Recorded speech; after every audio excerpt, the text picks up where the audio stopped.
Welcome back to బామ్మగారు ముచ్చట్లు.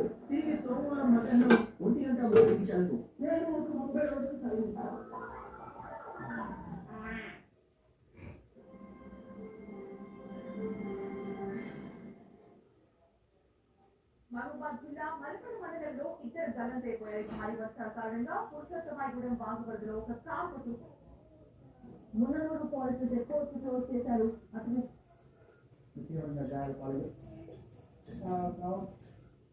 మన ప్రతి వాగు దగ్గర పోలీసు అధికారులు లేదా ఇతర అధికారులు ఉంటారు. వాళ్ళ సూచనలు అవసరం ఉంది.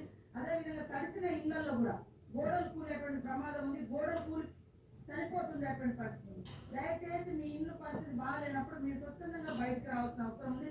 అధికారుల సూచనలు కూడా అందరూ పాటించాలని కోరుతారు. హైదరాబాద్ నుంచి వస్తున్నప్పుడు కూడా రత్నాపల్లి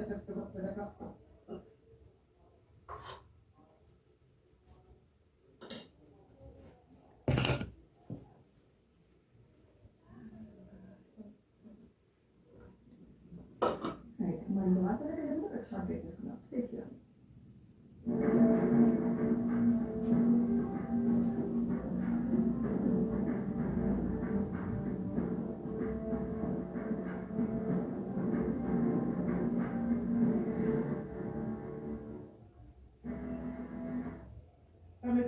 ఏర్పాటు చేసుకుంటారు. మరో పక్క దిగువన ఉన్నటువంటి శ్రీశైలం రిజర్వాయర్కి అయితే వరద తాకిడి భారీగా ఉంది. తెలంగాణ వైపు నుంచి పెద్ద ఎత్తున కూడా ఇష్టమ అదేవిధంగా తుంగభద్ర నుంచి భారీగా ఇంట్లో శ్రీశైలం రిజర్వాయర్కి వస్తాయి. శ్రీశైలం రిజర్వాయర్ లో ఈ సీజన్ లో రెండోసారి కేకేసారు 10 కేసులు ఎత్తి దిగువకి తాళకి విడుదల చేస్తారు. శ్రీశైలం రిజర్వాయర్ లో 885 అడుగులు నీటి మట్టం ఉంటే గరిష్ట స్థాయి నీటి మట్టం పోతా ఉంది. 215 టీఎంసీలకు 215 టీఎంసీల గరిష్ట నీటి ఇంట్లో 3,56,000 క్యూసెక్ల మేర ఇంట్లో వస్తాయి. డ్యామ్లోకి తీస్తే అవుట్లో కుడి ఎడమ జల విద్యుత్ కేంద్రాలతో పాటు 10 గేట్లు పైకి చేశారు. అంటే 8 గేట్లు 12,000 మరో 2 గేట్లు వచ్చి 12,000 10 గేట్లు తెచ్చి 4,72,000 రిజర్వాయర్ నుంచి కొనసాగుతుండగా మరోపక్క కర్నూలు జిల్లాలో ఇంటర్ నుంచి కూడా కుండపోతగా కూర్చున్నటువంటి వర్షాలకు వాగులు వంకలు ఉధృతంగా ప్రవహిస్తున్నాయి. కొత్తపల్లి మండలం దుద్యాల దగ్గర ఇద్దరు మోటార్ బైక్ పై వ్యక్తులు నీటిలో కళ్ళతుంటే అది కూడా టీవీ పైలో మనం విజువల్స్ ప్రసారం. వాగు దాటుతుండగా ఒక్కసారిగా మోటార్ బైకులు దిగాయి. వాగులో ఆ మోటార్ బైకులు కొట్టుకొని వెళ్ళాయి.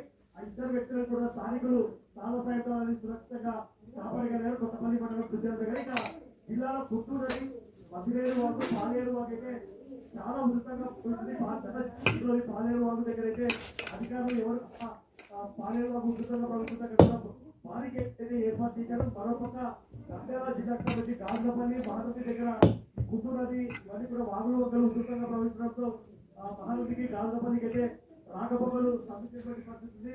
మరోపక్క నల్లమల అభయారణ్యంలో ఈ మొత్తం కూడా వాగులు పొంగడంతో నల్లమల అభయారణ్యంలో శివపాఠం ప్రాజెక్టు అధికారులు ఏదేమైనా బంగాళాఖాతంలో ఏర్పడినటువంటి వాయువుతో ప్రభావం కారణంగా భారీ వర్షాల కారణంగా అన్నదాతలకు కర్నూలు జిల్లా వ్యాప్తంగా అపారమైనటువంటి నష్టం వారికి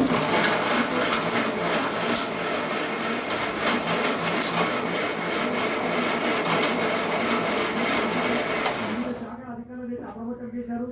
గుంటూరు నది వాగుల వద్ద పోతున్న ప్రజలను అప్రమత్తం చేసి సురక్షిత ప్రాంతాలకు తనిఖీ ఏదైతే జరుగుతున్నాయి.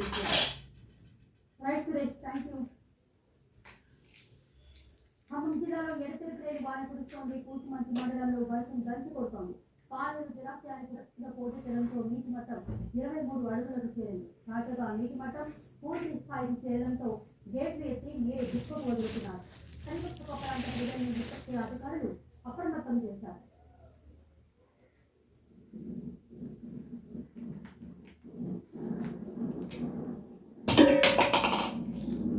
నూనె ఎక్కువ ఇవ్వట్లేదు, కొంచెం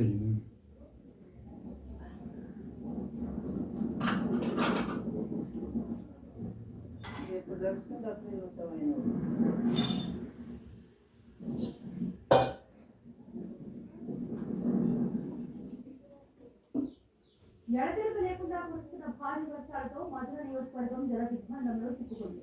వాగులు ప్రవహిస్తూ ఉండడంతో పలు గ్రామాల మధ్య రాకపోకలు పూర్తిగా నిలిచిపోయారు. మామూలు బలిగొండపాడు భీమవరం వాతావరణం చల్లగా ఉండే ఎడిపులిగా మాటూరు మడపల్లి గోనగల్ మండలంలోని గోవిందాపురం రావిముద్ర చింతపాలి గ్రామాల్లో జనజీవనం స్తంభించింది. వరదల కారణంగా 6 ప్రజా ప్రవాహంలో చిక్కుకుపోయారు. 4 స్థానికులు రక్షించగా 2 మృతి చెందగా మరొకరు గల్లంతయ్యారు. మధుర పట్టణంలో వరద నీరు చేరడంతో పునరావాస కేంద్రాలు తరలించారు. పెద్దపల్లి పర్యటన రద్దు చేసుకుని అర్ధరాత్రి మధుర మార్గం చేరుకున్నారు. పునరావాస కేంద్రాన్ని సందర్శించారు. పచ్చనపప్పు తిరమట్ల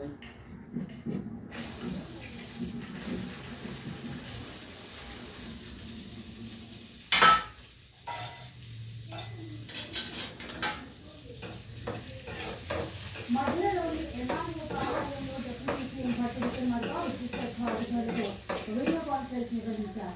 మొదటి నుంచి కురుస్తున్న భారీ వర్షాల కారణంగా వివిధ జిల్లాలోని సబ్స్టేషన్లో తీసుకోవాల్సిన చర్యలపై విద్యుత్ శాఖ అధికారులతో చర్చించారు. ఏ గ్రామంలో కూడా విద్యుత్ సమస్య రాకుండా త్వరితగతిన చర్యలు చేపట్టాలని అధికారులను ఆదేశించారు.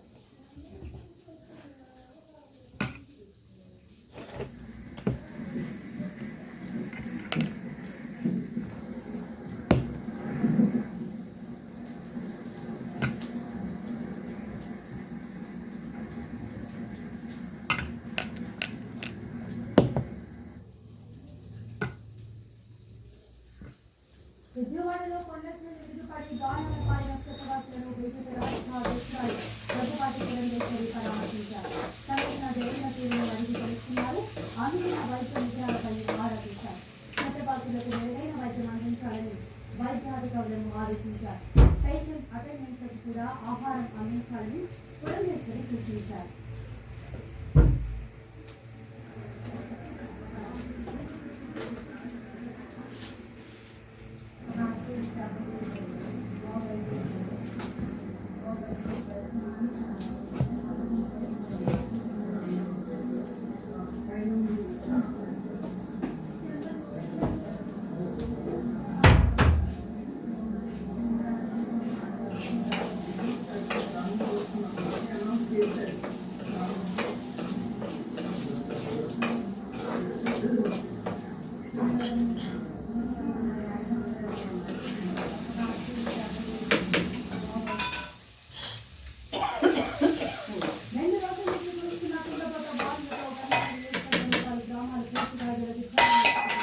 రూరల్ మండలంలోని అంబాపురం, నాయనవరం, నీలా, పాతపాడు గ్రామాల్లో పరిస్థితి దారుణంగా మారింది. భారీగా చేరిన వరద నీటితో గ్రామాలు చెరువులను తలపిస్తున్నారు. ఇప్పటికే 6 గ్రామాలకు పూర్తిగా రాకపోకలు నిలిచిపోయాయి.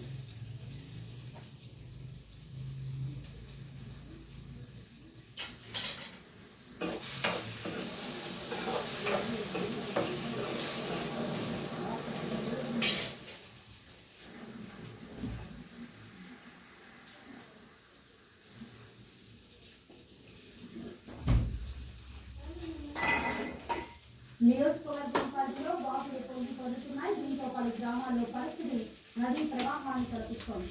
ఇప్పటికే ఎన్డీఆర్ఎఫ్, పోలీస్, రెవెన్యూ అధికారులు సహాయ చర్యలు చేపడుతున్నారు. స్థానిక ఎమ్మెల్యే వేణుగోపాల్ సైతం స్వయంగా సహాయక చర్యల్లో పాల్గొన్నారు. బాధితులకు భరోసా కల్పిస్తున్నారు.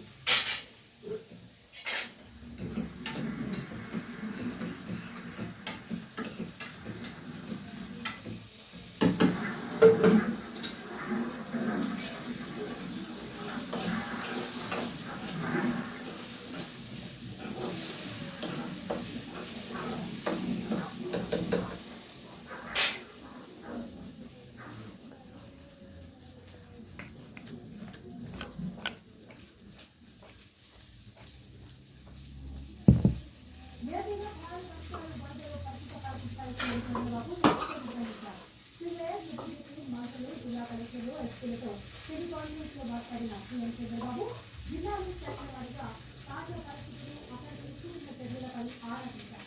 డ్రోన్లు, సీసీ కెమెరాల ద్వారా రియల్ టైంలో పరిస్థితిపై అధికారులు స్పందించాలని సీఎం ఆదేశాలు జారీ చేశారు. మీడియాలో, సోషల్ మీడియాలో, వాట్సాప్ గ్రూపులో వచ్చే విజ్ఞప్తులపై తక్షణం స్పందించాలని సూచించారు. ఎట్టి పరిస్థితుల్లో అలసత్వం వహించదని స్పష్టం చేశారు.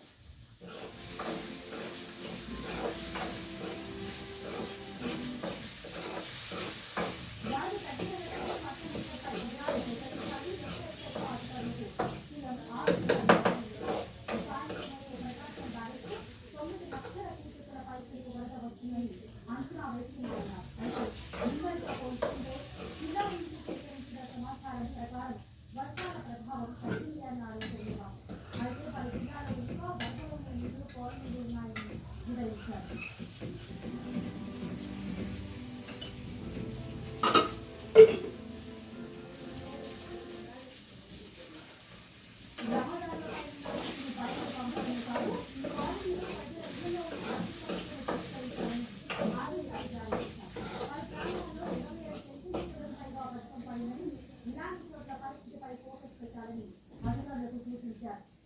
ఏళ్లలో ఎప్పుడు పడనంతగా వర్షం పడిందన్నారు. ఎప్పుడు లేని విధంగా నేషనల్ హైవే మీద వరద నీటితో చెరువులను కల్పించాలని చంద్రబాబు పూర్తి చేశారు. నేషనల్ హైవే అథారిటీని కూడా లేఖ రాసి సమన్వయంతో పనిచేయాలని చంద్రబాబు సూచించారు.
అలాగే రంగనాథపల్లి దగ్గర కూడా రాక్షసి తండా అని పెరుగులాపాలెం మండలం నా నియోజకవర్గంలో ఒక తండా ఉంటుంది. మనం చూసినట్టు బస్ స్టాండ్ లో దాదాపు సుమారు 130 బస్సుల వరకు కూడా బస్ స్టాండ్ ఆవరణలోనే నీటిలో కనిపిస్తూ ఉన్నాము, చూస్తూ ఉన్నాము. అయితే గుంటూరు బస్ స్టాండ్ 1, 2 నుంచి కూడా దాదాపు 200 పైగా బస్ స్టాండ్లు ఉండగా అందులో ఓన్లీ ఇప్పుడు 70 బస్సులు మాత్రమే మనకి బస్సులు నడుపుతున్నారు. మిగతా బస్సులన్నీ కూడా గుంటూరు బస్ స్టాండ్ ఆవరణలో మోకాళ్ళు పైగా ట్రైన్లో నిలిచిపోవడంతో అవి ఇంజన్ పాడయ్యే పరిస్థితి ఉంది. అదేవిధంగా అది బయట దిగే పరిస్థితి నెలకొని ఉంది. ఈ నేపథ్యంలోనే గుంటూరు బస్ స్టేషన్ నుంచి బస్సుల సర్వీస్ అన్నింటినీ కూడా పూర్తిగా బయట నుంచి అంటే గుంటూరు బస్ స్టాండ్ నుంచి కాకుండా బయట అమరావతి అదేవిధంగా పల్నాడు బస్ స్టేషన్ అదే కర్ణాలి బాపట్ల బస్ స్టేషన్ వేరు ప్రాంతాల నుంచి బస్సులు అయితే నడుపుతున్నారు. గుంటూరు ఆవరణ నుంచి పూర్తిగా చూసినట్టయితే మన 12 బస్సులు కావచ్చు,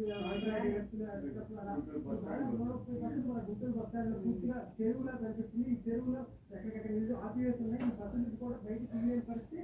అయితే అధికారులు రాత్రి నుంచి 3 మోటార్లు పెట్టి ఈ బస్ స్టాండ్ లో నీటిని పూర్తిగా ప్రయత్నం చేస్తున్నారు. అయితే రాత్రి నుంచి 3 మోటార్లు పెట్టినప్పటికీ కూడా మనం చూసినట్టు నీళ్ళు కూడా ఇంకా ప్లాట్ఫామ్ కింద కూడా లేదు. నిన్నైతే పూర్తిగా బస్ స్టాండ్ లోపలికి కూడా నీళ్ళు వస్తున్నాయి. నీళ్ళు మొత్తం మరి కుర్చీల వరకు కూడా నీళ్ళు వస్తున్నాయి. ఆ నీళ్ళంతా కూడా 3 రాత్రి నుంచి కూడా మీరు తీవ్ర ప్రయత్నం చేస్తున్నారు. అయితే ఈ స్థాయి నీళ్ళు వర్షం అనేది గత 30 ఏళ్ళు ఎప్పుడు పోలేదని గుంటూరు బస్ స్టాండ్ ఇంతవరకు ఇలాంటి కానీ ఇలా నీళ్ళు బస్ స్టాండ్ లో నిలిచిపోవడం చెట్లు ఎప్పుడు పోలేదు అంటున్నారు. పల్నాడు బస్ స్టాండ్ నుంచి పల్నాడు బస్ స్టాండ్ నుంచి బస్సులు ఎక్కడ తిరుగాల మాచర్ల సత్రపల్లి నష్టపల్లి బస్సులు అక్కడి నుంచి అక్కడికి తిప్పుతున్నారు.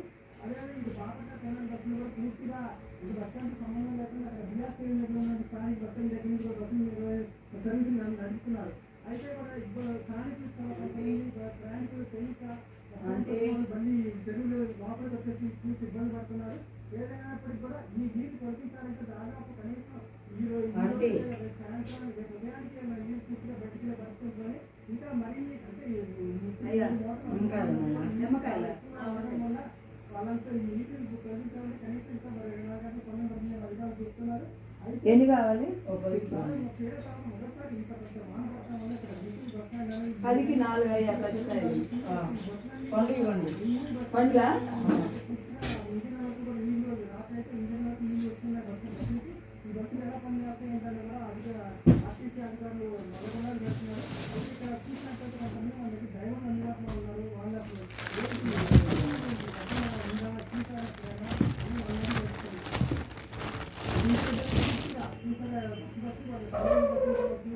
ఎక్స్పోర్ట్ వచ్చి కావచ్చు మనం చూసినట్టు కొంతమంది ప్రయాణికులు అక్కడ దాకా వచ్చి చూసి మళ్ళీ తిరిగి వెళ్తున్నారు. అది ఆర్టీసీ డ్రైవర్లు వాళ్ళు కూడా మోకాళ్ళు నేలలో వచ్చి వెళ్తూ ఉన్నారు. ఏదైనప్పటికీ ఇలాంటి వర్షం ఈ మొదటిసారి ఇంత పెద్ద వర్షం వస్తుందని పూర్తి డ్రైనేజ్ వ్యవస్థ ఉన్నప్పటికీ కూడా భారీ ఎత్తున దాదాపు మేమంతా కూడా భారీ ఎత్తున మొత్తం బస్టాండ్ పూర్తిగా ఈసారి రెడీ అయిపోయిందండి, కలిపేసాను మొత్తం. కొంచెం చింతపండు నానబెట్టి ఇవాళ చల్లగా ఉండే వాతావరణం కలపమంటే కలిపేసాను అనమాట. కేవలం ఒక 70 బస్సులు ప్రధాన మార్గాలలో అంటే ఖరీదు తగ్గించి ఇన్నది చూస్తున్నట్టుగా అధికారులు చెప్తున్నారు. మన బస్టాండ్ దాదాపు ఈసారి రెడీ అయింది. ఈ వీడియో నచ్చితే లైక్ చేయండి, షేర్ చేయండి, సబ్స్క్రైబ్ చేసుకోండి. ధన్యవాదాలు.